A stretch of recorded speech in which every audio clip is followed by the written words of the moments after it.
Today in this video I show you how to fix Messenger video call problem.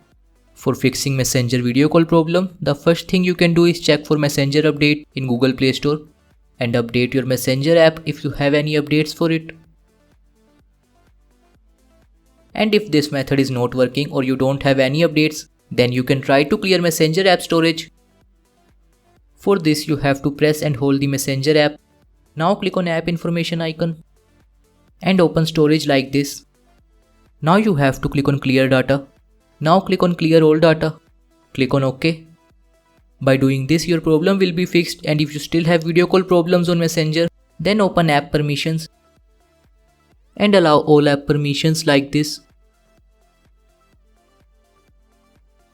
And if you still having problems with Messenger app, then press and hold the camera app. Open app information. Click on storage. Now click on clear data. Clear all data. Click on OK. So by doing these methods, you can fix your Messenger video call problem. Thank you for watching this video. Please like this video and subscribe to my channel for more interesting videos like this.